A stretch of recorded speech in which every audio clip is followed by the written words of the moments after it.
ये जो दो आंखें थी हमारी मिल गई हैं श्याम से, अब हमें किसी से नैना लड़ाने की हमें फुर्सत नहीं। ये जो दिल था हमारा एक दिल भी जुड़ गया घन श्याम से, अब किसी से दिल जोड़ने की हमें फुर्सत नहीं। तो वो दादर रहमान प्रेम की प्रीत में पाले, प्रेम की प्रीति के भाव में डूबा, डूबा वह रहमान सब प्यारा। कृष्ण कहे गोपाल कहे कभी नाम पुकारे, हे मतवारा आओ मेरे घन श्याम मिलो, चित चोर मिलो, मनमोहन मिल लो। आपके संग जो खड़ी सहभागनी, उनके साथ सब बैठ के भोजन कर लो। आओ बैठो भोजन करो। चावल बना करके लाया, माने चावल बना करके दिया, बैठो भोजन करो। दिन के 12 बज गए। इतने में दादर रहमान का जो चचेरा भाई था जिसका नाम था कासिम, कासिम ने देखा, नाराज हुआ, चल घर चल। डांटा, तू काफिरों के मंदिरों में जाता है, काफिरों के भगवान को पुकारता है, अरे नरक में जाएगा, अपने मालिक की तरफ तो देख। अपना नाम लेकर के, अपने मालिक का, खुदा का नाम लेकर के उन्होंने अपने खुदा की तरफ तो देख। दादर रहमान कहता, देख लिया, मुझे तो अब इस मुरली वाले में ही मेरा खुदा नजर आता है। इतने में एक महात्मा रोज देखा करते थे, तो साधु ने पूछा, भाई तुम्हारा नाम क्या है? उसने कहा, हमारा नाम दादर रहमान है। महाराज हम एक बात पूछे? हाँ पूछो। दादर रहमान ने हाथ जोड़ के कहा, और तो सब ठीक है, इन्हें तो हम पहचानते जो बांसुरी लिए, इनका नाम है श्री बांके बिहारी, लेकिन ये जो इनकी दुल्हैया है इनका नाम क्या है? महात्मा ने कहा, इनका नाम है राधिका। ओ, अब तो नाम जानने लगा। दिन रात श्री कृष्ण हे राधिके, श्री कृष्ण हे राधिके, हे श्यामाजू श्री कृष्ण हे राधिके, श्री कृष्ण श्री कृष्ण श्री कृष्ण जपता। धीरे धीरे गुमसुम रहने लगा। माता पिता को चिंता हुई तो मौलानाओं के पास ले गए। जैसे भूत लग गया, साया लग गया, प्रेत लग गया। अब मौलाना झाड़े तो ये हंसे, जो मौलाना दाढ़ी वाले झाड़े, ओम छू जो अपनी भाषा में मंत्र लगावे, तो ये जोर जोर से हंसे। तो पूछते हैं वो मौलाना के, हंसता क्यों है? ये कहता है कि जिसको तुम झाड़ रहे वो हटने वाला नहीं है। मौलाना कहता है मतलब? बोले ये तो ये किसी को लगता नहीं है, लगता है तो हटता नहीं है। हटाने वाले संसार में लाखों आए पर हटाने वाले हटा ना पाए, क्योंकि हटाने वाले को भी हटाने वाले गोविंद ने बनाया है? आहा, सब बड़े नाराज। एक दिन पिता ने इसको भयंकर मारा, इसके बाप ने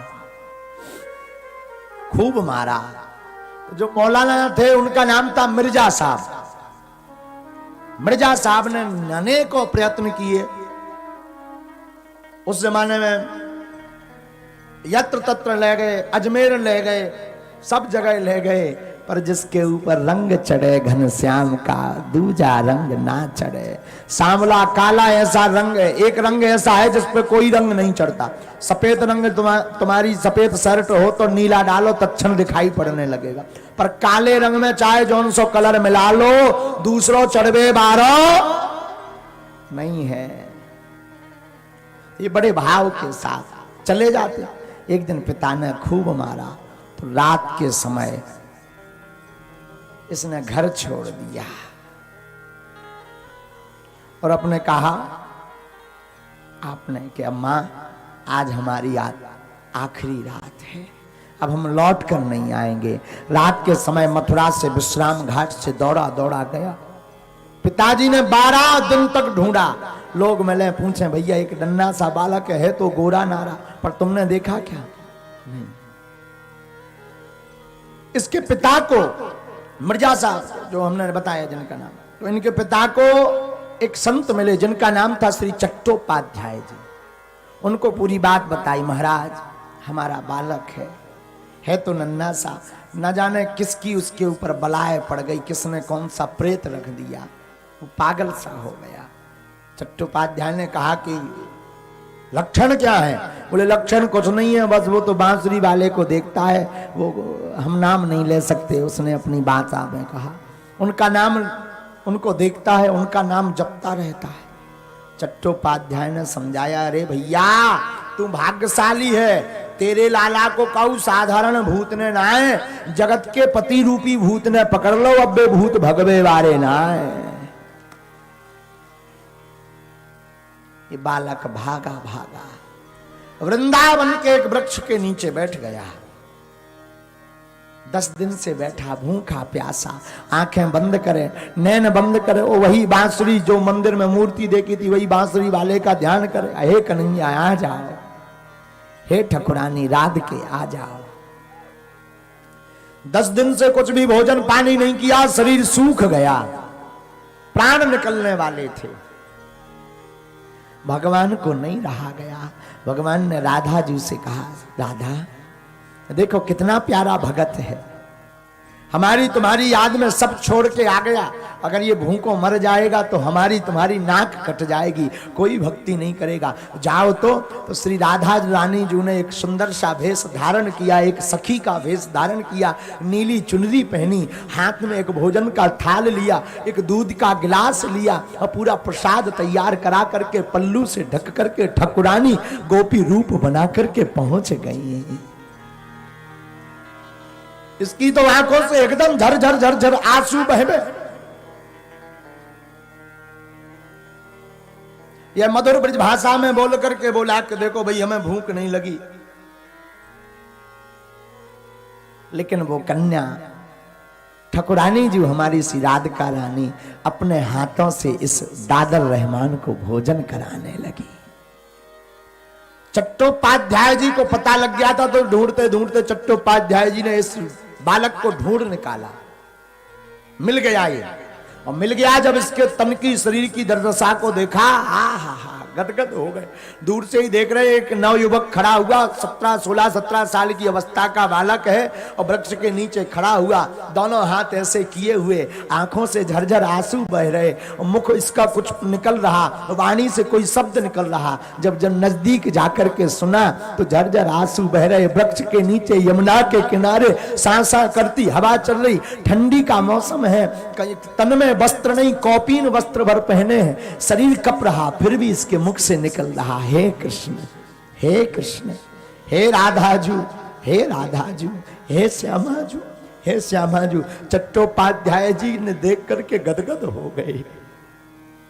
सामने पहुंचे, भैया ये जो अभी तुम्हें भोजन कराने आई थी कौन है? तो इसने परिचय दिया, हम नहीं पहचानते, होगी कोई ब्रज की ब्रजांगना, ये हमसे कह रही थी तुम्हें हम बरसाने लेवा जाएंगे, बरसाने में रखेंगे, पता नहीं कौन है।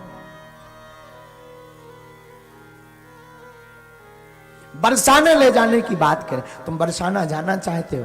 हम बरसाने तो नहीं पर बरसाने वारी के घर जाना चाहते हैं। बरसाने से हमें कोई मतलब नहीं, हमें तो बरसाने वारी से मतलब है। चट्टोपाध्याय जी छिपकर बैठ गए। रात को एक घटना घटी मध्य रात्रि में। क्या?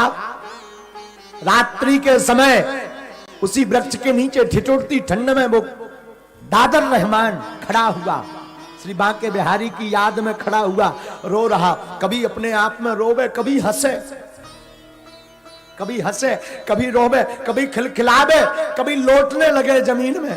तो दादर रहमान की ये दशा देख करके चट्टोपाध्याय जी को लगा शायद इसे कोई बीमारी हो गई है, शरीर में कोई पीड़ा है। पहुंच गए, भैया कोई दिक्कत है क्या? दादर रहमान कहता नहीं, तो पर हंस क्यों रहे, रो क्यों रहे, शरीर में धूली में लपेट क्यों रहे? बोले सही सही बताऊं महाराज। हाँ महाराज, एक नन्हा सा बालक बार बार आता है, कभी वो हमारी थाली में जूठा खा जाता है, कभी हमें खिलाता, कभी हमें मार के भाग जाता, और कभी वो बालक हमें गुदगुदी करके भाग जाता। मुझे पता नहीं वो कौन है, दिखने में कैसा है? अरे प्रभु दिखने में तो वो सांवला सा है, बड़ा सुंदर है, मोर मुकुट पहनता है, पीतांबर पहनता है और कमर पे करधनी लगाता है, बांसुरी को कंबल में बांध करके आता है बार बार। चट्टोपाध्याय जी शरणागत हो गए। बोले भैया वो को और नहीं, वही बरसाने वारी को बड़ो प्यारो है। कौन? यही तो कृष्ण कन्हैया है। अब तो दादर रहमान और रोने लगा। हमारे साथ लीला भी करते। आते हो तुम सामने नहीं, आकर के क्यों छिप जाते हो? क्या गला क्या गिला क्या सिकवा है मुझसे, बता मेरे कान्हा। आते हो फिर छिप जाते हो, क्या गिला है क्या सिकवा है? रात बीती, चट्टोपाध्याय जी सो गए। लगभग रात्रि के 2 बजने लगे। आज 12वां दिन है दादर को घर से निकले हुए। रात्रि के लगभग 2 बजे यमुना के किनारे ठंडी के मौसम में देखते हैं कि 4-5 चट्टोपाध्याय जी की नींद खुली। आवाज आई तो नींद खुली। देखते हैं तो 4-5 नन्हे नन्हे बालक चले आ रहे। 8-10 बालकाएं चली आ रही, दिखने में बड़ी दिव्य हैं। उन्हीं 4-5 बालक और 4-5 बालकों के बीच में 2 सुंदर जोड़ी चढ़ी आ रही। आंखों को बार बार मीड़े और बार बार देखें। जब देखा तो कोई और नहीं, घनश्याम सी राधिका रानी जू अपने हाथ में एक पालकी लिए हुए चले आ रहे। और जैसे ही नजदीक आए और कहा, दादर आओ बैठो, तुम्हें बरसाने ले चलते हैं। महाराज घटना विचित्रता तो यहां है। कथा कहती है, ये कथा कहती है भक्तमाल की, ये भक्त चरित्र कहता है ब्रज के भक्तों का कि दादर रहमान को श्री ठाकुरानी जी ने अपने हाथ से पालकी में बैठाया और अपने बालकों से कहा कि इसे ले चलो। आगे आगे ठाकुर जी, राधिका रानी जी और दादर रहमान पालकी पर बैठ करके बरसाने पहुंच गया।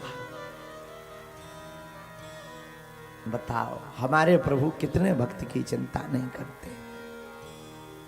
हमारे प्रभु ना जात देखते ना पात देखते, हमारे प्रभु तो समर्पण देखते। महाराज 27 वर्ष तक बरसाने में